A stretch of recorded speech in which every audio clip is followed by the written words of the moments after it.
The Rhythm Club fire, also known as the Natchez Dancehall Holocaust, was a fire in a dance hall in Natchez, Mississippi, which occurred on the night of April 23rd, 1940, in which 209 people were killed and many others were severely injured.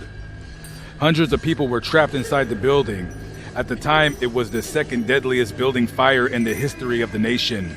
It is now ranked as the fourth deadliest assembly and club fire in U.S. history.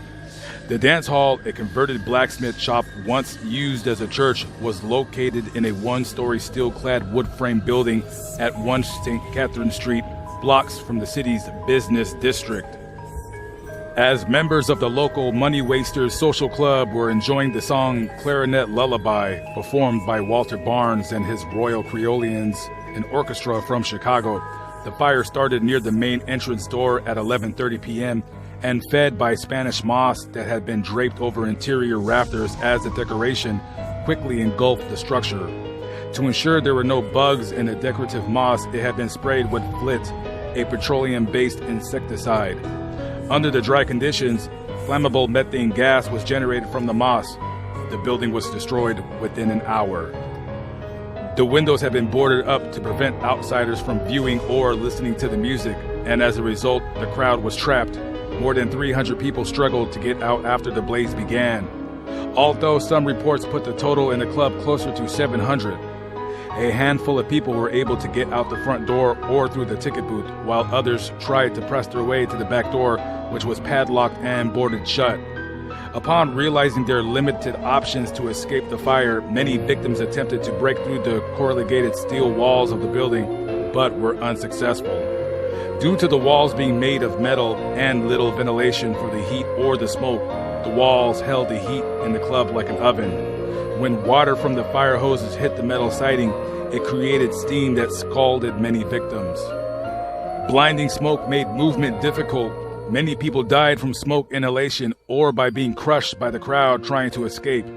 Survivors remembered the burning moss falling from the ceiling and forming a barrier between the dance floor and the exit, with the moss igniting clothing and hair of victims and survivors.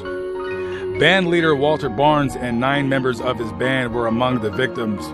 The band, however, was credited with attempting to calm the crowd, and Barnes was praised as a hero for leading the song Marie by Irving Berlin as the fire raged. One of the group's 2 survivors, the drummer, Walter Brown, vowed never to play again. The other survivor was the bassist, Arthur Edward. Barnes was well regarded as a strong competitor with his contemporaries Duke Ellington and Woody Herman. And here we are at 5 St. Catherine Street here in Natchez, Mississippi, right alongside the Louisiana border. And this is the very site where that horrible fire occurred on April 23rd, 1940.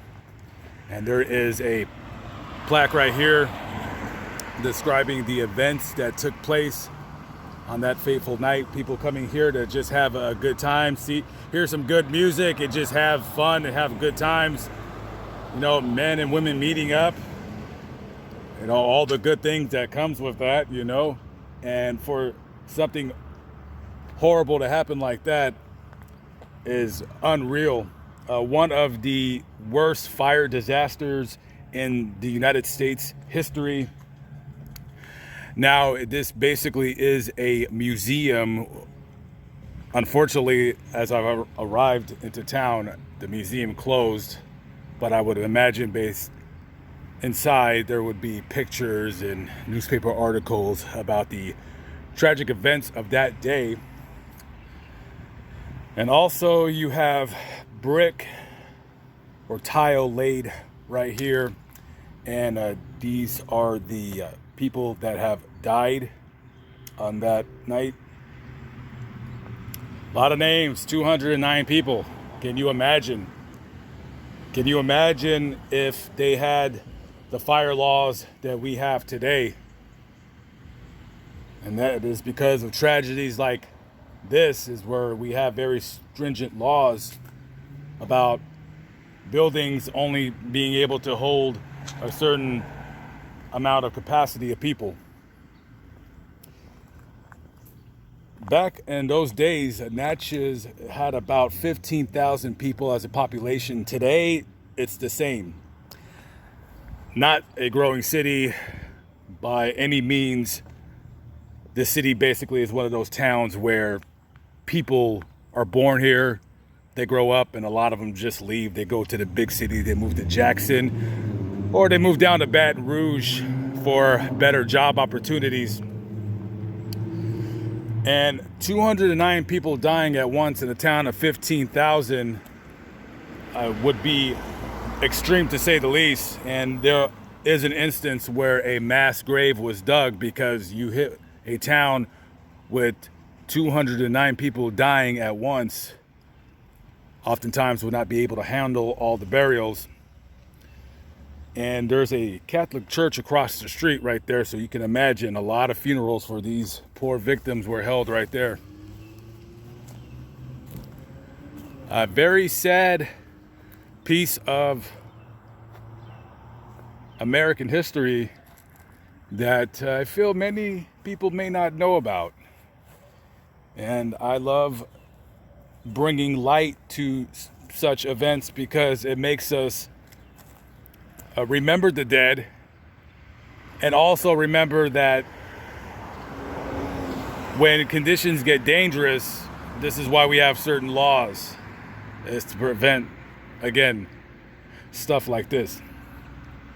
Anyways, I am Lamont at Large. Thank you for watching my video. On to the next town.